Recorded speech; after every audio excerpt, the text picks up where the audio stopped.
Hello, and welcome to The Laughing Goblins. We are your hosts, Bon Bon and Holly. On this show, we roast literature and mythology, as well as delve into our special interests, because we have ADHD and will not be stopped. Last time, we read and roasted the first two cantos of Dante's Inferno, in which Dante met the Roman poet Virgil, since Beatrice sent Virgil as a tour guide to help Dante through the Inferno and Purgatory. We begin this show with Canto 3, where Virgil leads Dante to the river Acron, but Dante gets distracted first by the inscription above the gates. For those of you that are interested, the afraid count from last episode was 5 counts of afraidness, and unfortunately, Dante has somehow managed to stay conscious. Therefore, we entered this episode fully upright and somewhat able to walk. But don't worry, the fainting shall come. As promised. I am the way into the doleful city. I am the way into the eternal grief. I am the way to a forsaken race. Justice it was that moved my great Creator, divine omnipotence, created me, and highest wisdom joined with primal love. Before me nothing but eternal things were made, and I shall last eternally. Abandon every hope, all you who enter. I saw these words spelled out in somber colors, inscribed along the ledge above a gate. Master, I said, these words I see are cruel. He answered me, speaking with experience. Now, here you must leave all distrust behind. Let all your cowardice lie on this spot. We are at the place where earlier I said you could expect to see the suffering race of souls who lost the good of intellect. Placing his hand on mine, smiling at me in such a way that I was reassured, he led me into those mysteries. So that's one big sign, isn't it? I think most people, when they think of Dante's Inferno, they think of the epic, abandon all hope, ye who enter here. But the direct quote, at least from our version of the Inferno, is abandon every hope, all you who enter. Here, sighs and cries and shrieks of lamentation echoed throughout the starless air of hell. At first these sounds, resounding, made me weep. Tongues confused, a language strained in anguish, with cadences of anger, shrill outcries and raucous groans that joined with sounds of hands, raising a whirling storm that turns itself forever through that air of endless black like grains of sand swirling when a whirlwind blows. And I, in the midst of all this circling horror, began, Teacher, I hear, what souls are these so overwhelmed by grief? And he to me, this wretched state of being is the fate of those sad souls who lived a life but lived it with no blame and no praise. They are mixed with that repulsive choir of angels, neither faithful nor unfaithful to their God, who undecided stood but for themselves. Heaven, to keep its beauty, cast them out, but even hell itself would not reach them, for fear the damned might glory over them. And I, Master, what torments do they suffer that force them to lament so bitterly? He answered, I will tell you in a few words. This is interesting. I think what they're talking about is angels that neither sided with Lucifer before the fall, but didn't stand with heaven. Well, it's mostly souls that didn't. But he said it's mixed with angels. Yes, angels and souls that didn't make a decision about which one they wanted to side with. So if you're indecisive in your life and you're not sure if you want to sin or if you want to pray, you may end up in this weird limbo that we've started in. It's not even limbo yet. It's not even limbo. Shit. This is pre-limbo. This is pre-limbo. The music is queuing up. The stick is coming out. We're about to limbo for our lives, my friends. This is before we reach the river that takes us to limbo. So about those rivers, and we've mentioned this before, there are a lot of notes of Greek mythology in these cantos. Dante draws on them deeply, and it's interesting because the river that they cross, I believe, is the river Styx. I don't understand why he couldn't keep the people that were born pre-Jesus in the structure of Hades, like the afterlife that the Greeks believed in, instead of forcing them to be part of this chaotic limbo and pre-limbo. But we'll discuss that further, I guess.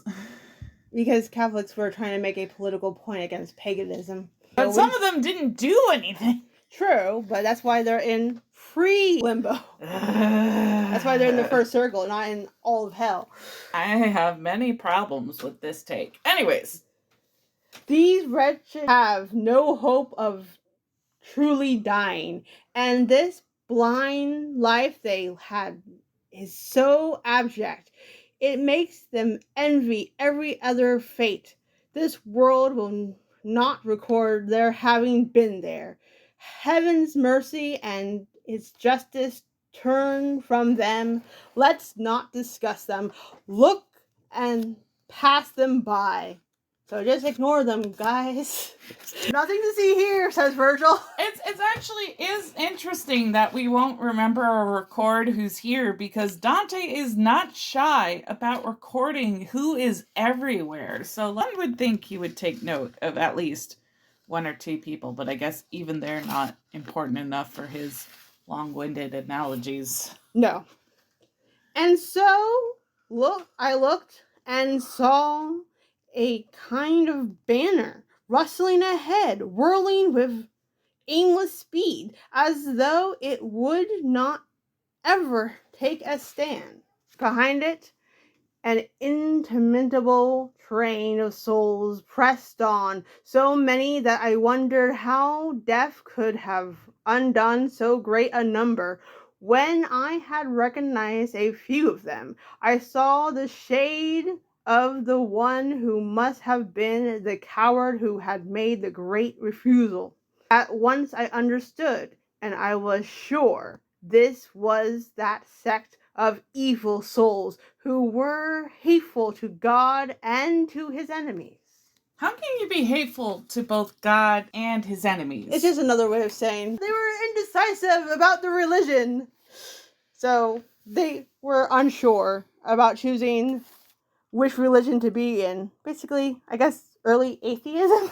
These wretches, who had never truly lived, went naked and were stung and stung again by the hornets and the wasps that circled them, and made their faces run with blood and streaks. Their blood, mixed with their tears, dripped to their feet, and disgusting maggots collected in the pus.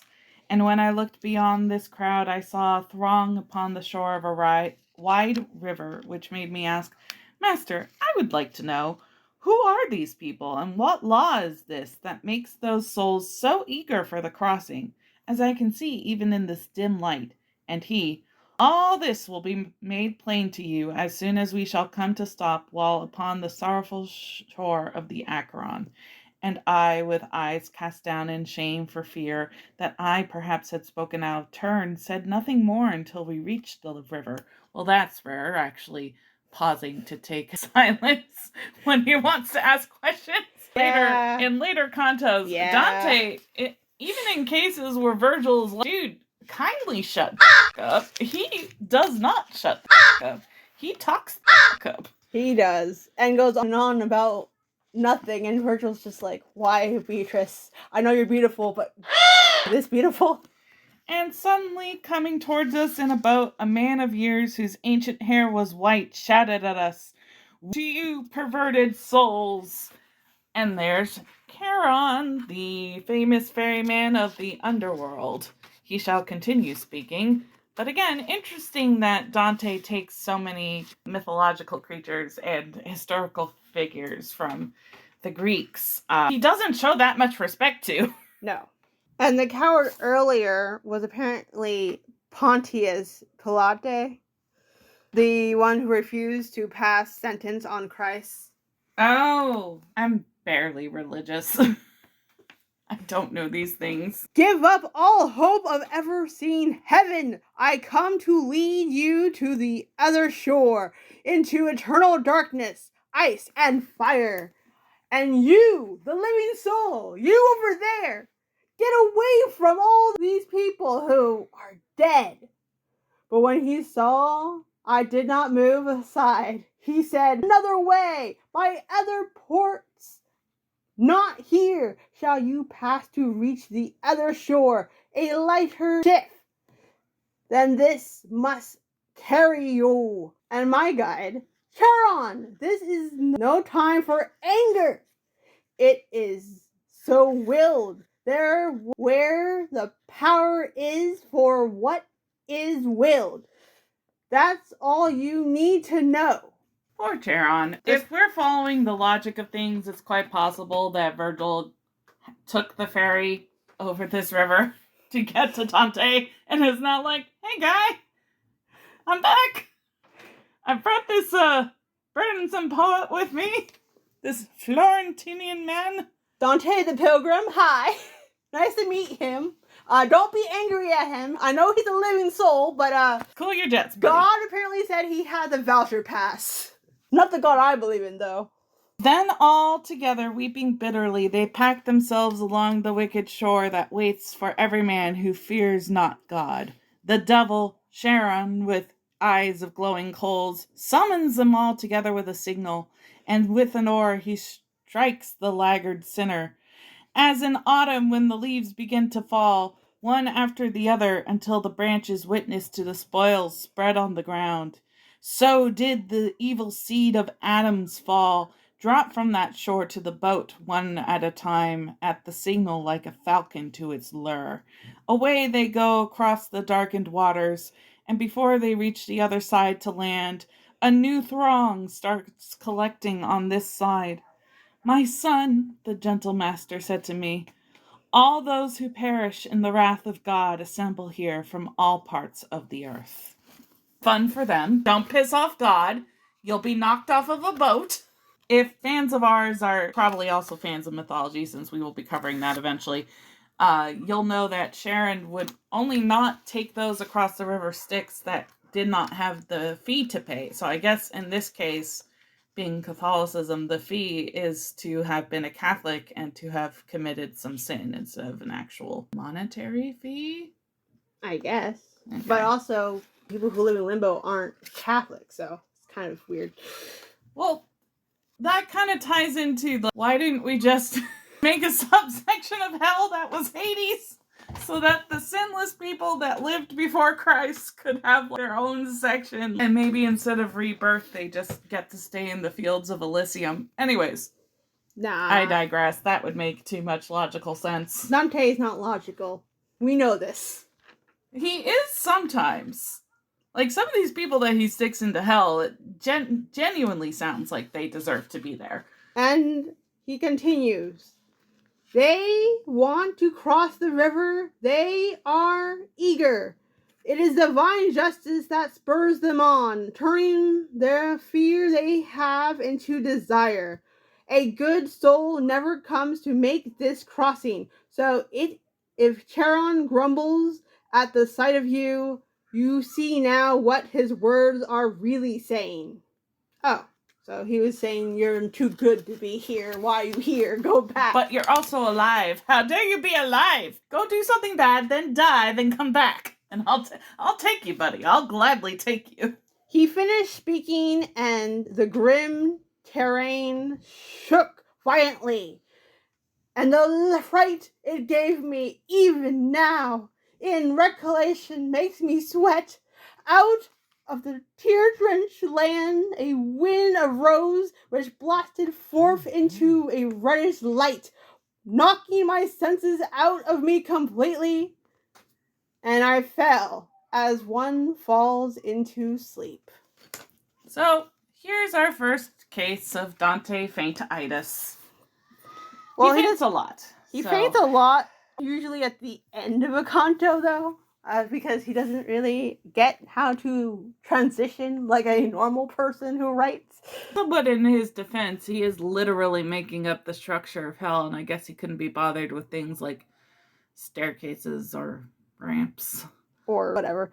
Boarding a ship, or the ship journey on a river. Now we are done with Canto 3, and like we said before, this is the first case of Dante faintitis. And we go into Canto 4, which is Limbo, and the shades of the non-virtuous dwell here. Sorry, the virtuous non-Christians. So there we end Canto 3.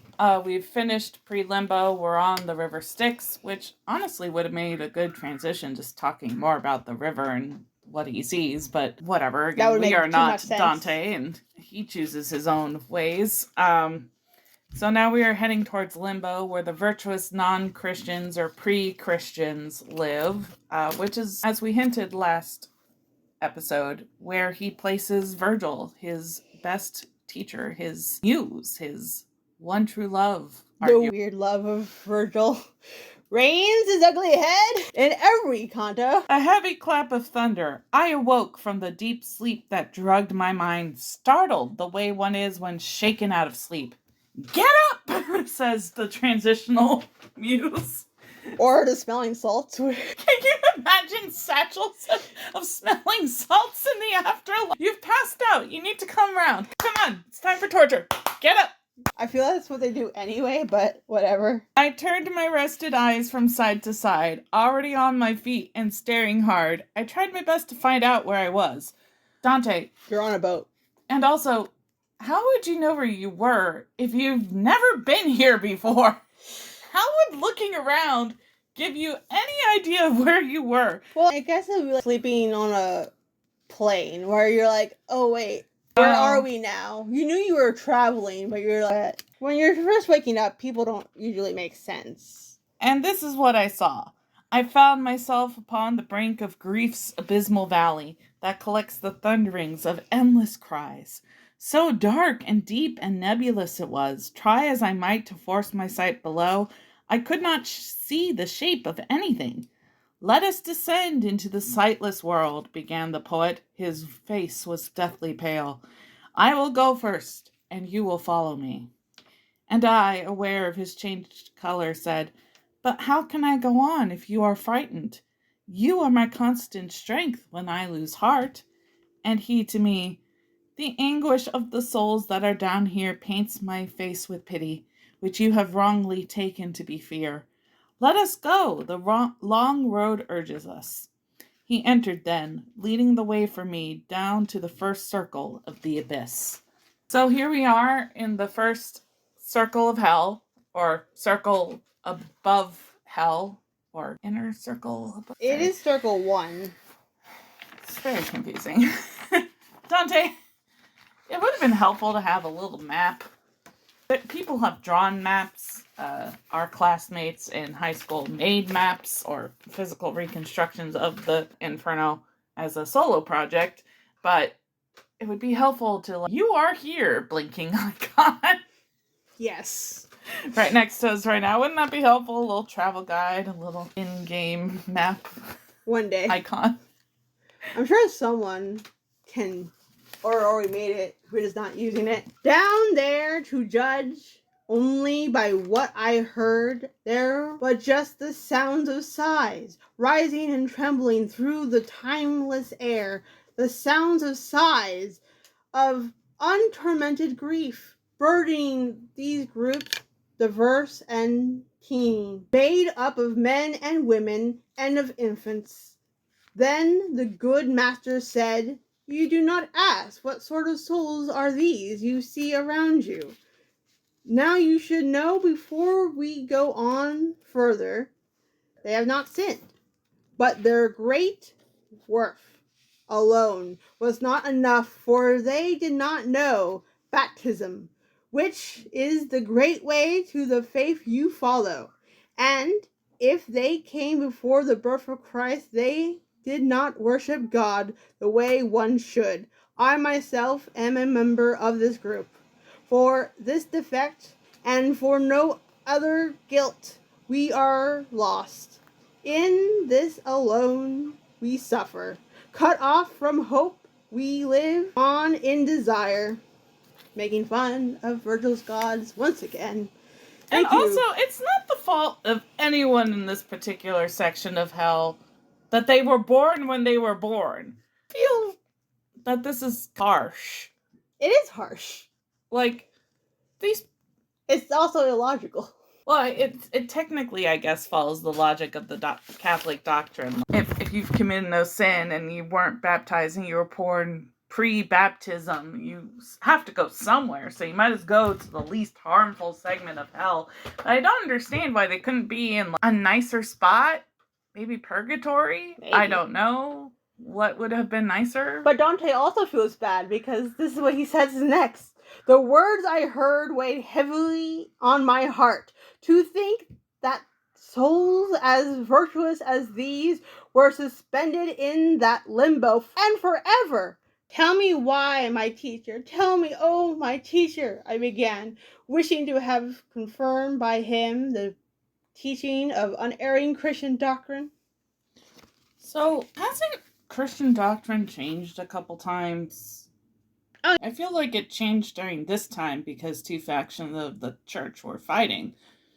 As we discussed earlier when we talked about his political beliefs, I guess it does have an impact on the Inferno. Anyways, did any ever leave here through his merit or with another's help and go to bliss? And he, who understood my hidden question, answered, I was a novice in this place, when I saw a mighty Lord descend to us, who wore the sign of victory as his crown.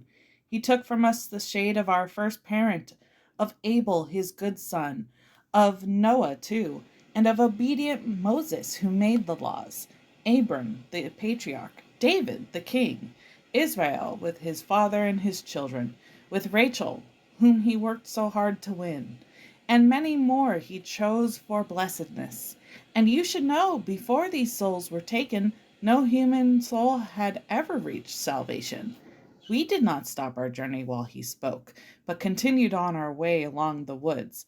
I say the woods, for souls were thick as trees.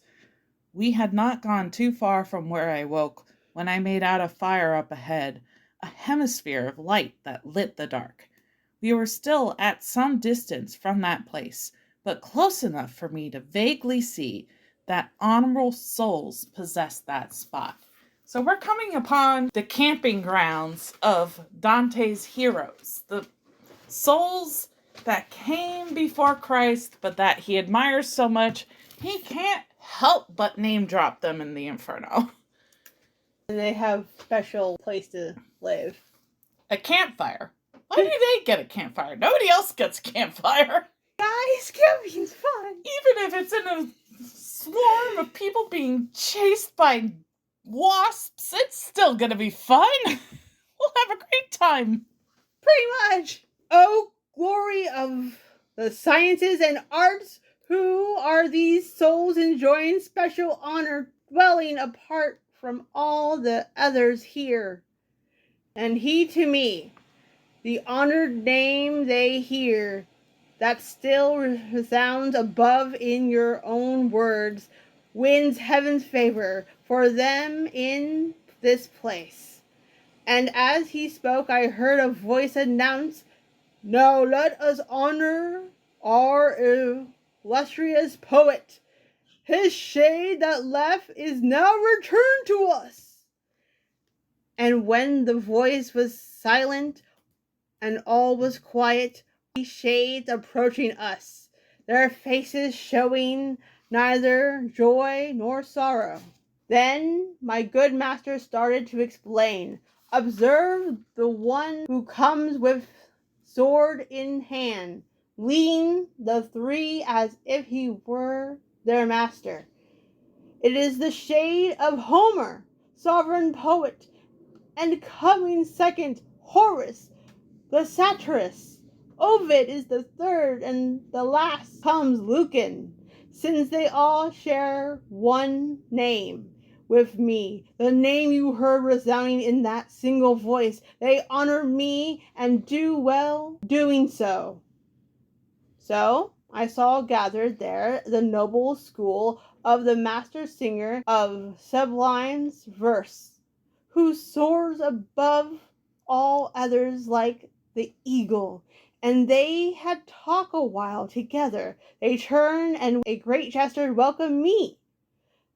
And at that sign I saw my master smile. So, this convergence of poets, as it were, Dante's dream team, they're just chilling, talking about how great Virgil is. Even these guys, people who wrote the Odyssey and other important works, they're just sitting there talking about some poet that I'd never heard of before I was forced to read this Inferno for the first time. I'm guessing it was part of classic education back when Dante. Probably, and I feel like it was part of, well, no, not Virgil. I feel like it would have been like Shakespeare to us that you had to read Virgil back then, probably. Because the Aeneid is an important work, I guess. Yeah, there is a portrait, there's so many paintings of Virgil, of his works. Oh, okay. Like scenes from the poems that he wrote. All right. Greater honor still they deigned to grant me. They welcomed me as one of their own group, so that I number 6th among such minds. We walked together towards the shining light, discussing things that here are best kept silent, as they were most fitting for discussion. We reached the boundaries of a splendid castle that 7 times was circled by high walls, defended by a sweetly flowing stream. We walked right over it as on hard ground. Through 7 gates I passed with those white spirits, and then we reached a meadow, fresh in bloom. There people were whose eyes were calm and grave, whose bearing told of great authority. Seldom they spoke, and always quietly. Then, moving to one side, we reached a place, spread out and luminous, higher than before, allowing us to view all who were there. And right before us on the lustrous green, the mighty shades were pointed out to me. My heart felt glory when I looked at them. There was Electra, standing with a group, among whom I saw Hector and Aeneas, and Caesar, falcon-eyed and fully armed. So, this is what I was talking about. These are people who were born pre-Christianity and did nothing wrong and seem to be fine in this beautiful field. Why are the rest of these people And castle, don't forget the castle. Right, and 7 gates of castle worth. Who needs that many gates? These guys. So Electra founded Troy, where of course Odysseus fought the Trojan War, so she's important to Greek mythology. Hector was the son of Paris, the king of Troy, Hector was the king, Paris was his son. God damn it. He technically led somewhat falsely to the downfall of Troy, so I don't know why he's being celebrated. And I don't know why Caesar was being celebrated, because he was assassinated. But he was also very important to Rome because he was their first emperor. They're all there, fully armed, pointing at Dante. And we're going to meet some of their companions. Yes, some of them. For this next part, I can't pronounce jack shit, so I'm going to apologize ahead of time. To be fair, we had to Google most of these pronunciations, and we're still not sure that we're doing it right, so... We apologize in advance. Sorry, we did what we could. I saw Camellia and Pensalia across the way. I saw the Latian king with Lavinia, his daughter, by his side.